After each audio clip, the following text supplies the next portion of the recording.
So we're going to be jumping into our first speaker today. Like I said, that is me. So as a quick introduction, between all of this stuff we have going on in our lives, work, family, hobbies, attempting to maintain our sanity in this 24/7 world, writing speeches can often fall by the wayside. So we know the value that Toastmasters offers in our lives. That's why we're all here right now, managing to show up in the middle of the workday. But it can be really hard to find that extra time to do the homework and dive into writing the speeches the way that we want to. So I had an idea, which can either be a good thing or a dangerous thing. And I wanted to try it out with you guys today for a possible solution to when we don't have two speakers, like when we don't have any speaker slots filled. So with that, now I have to do the awkward transition thing from speaker to or from Toastmaster to presenter. So, and this is for vocal variety as a level 3 project. So that is my focus because that is my focus right now. All right, here we go. So today what we are going to do is start preparing a little bit for our next speeches. So there was a District 53 conference that I got to attend actually both years, but this one was from last year. One of the breakout sessions was how to write a speech in 10 minutes. So if you suddenly had to give a speech, what would you do? So this is borrowed brilliance. This is stolen from my notes from 2 years ago. Unfortunately, I don't have the presenter's name, but I did find a Toastmasters article with basically the same information. So I'm going to go ahead and say that this is relatively common knowledge, but unfortunately, I cannot source it exactly. So we're going to do 2 things. First thing is go over the 5 steps to writing a speech, and I'm going to go fast. I'm going to go like buckle your seatbelt fast through this information.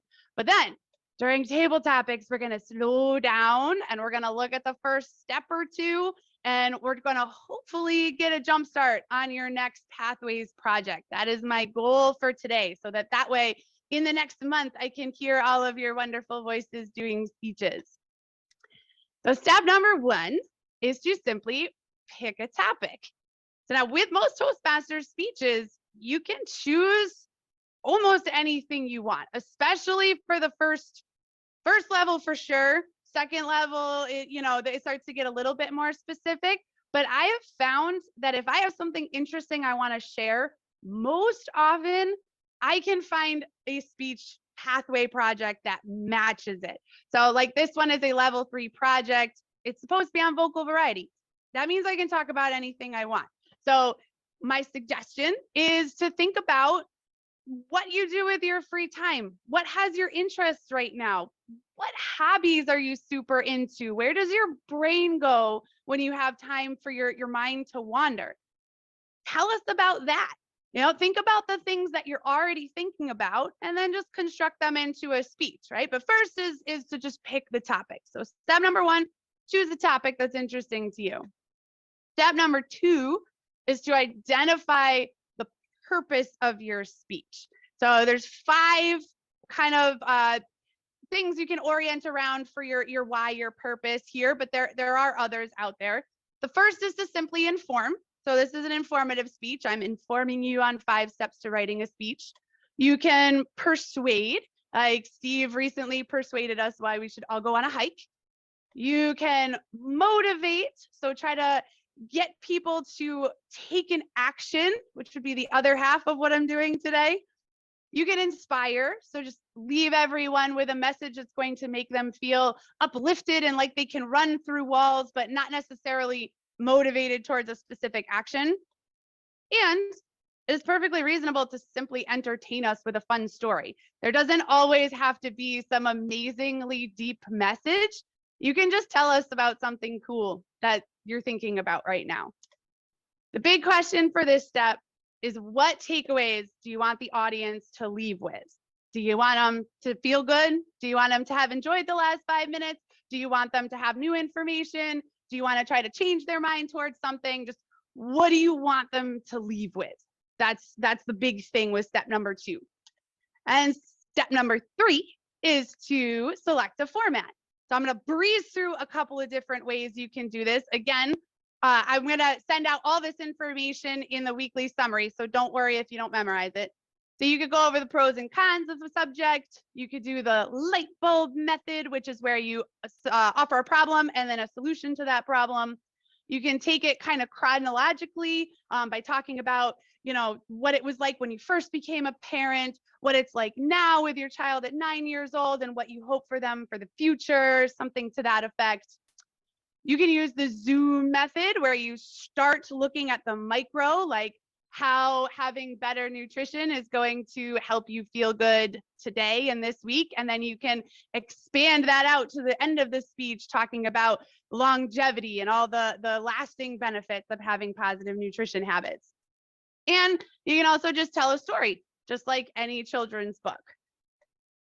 So then from there, we move to step number 4. This is the one where you just let yourself get quiet for a couple of seconds.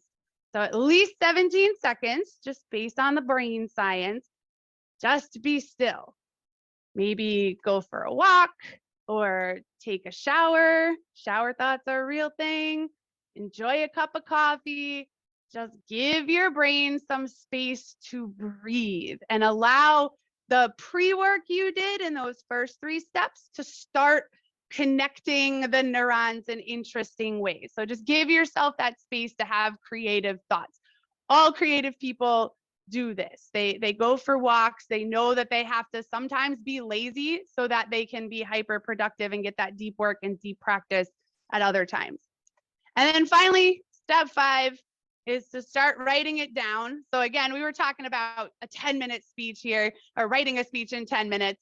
So this is like speed version, but this structure works perfectly well for any speech, no matter how long you prepare for it.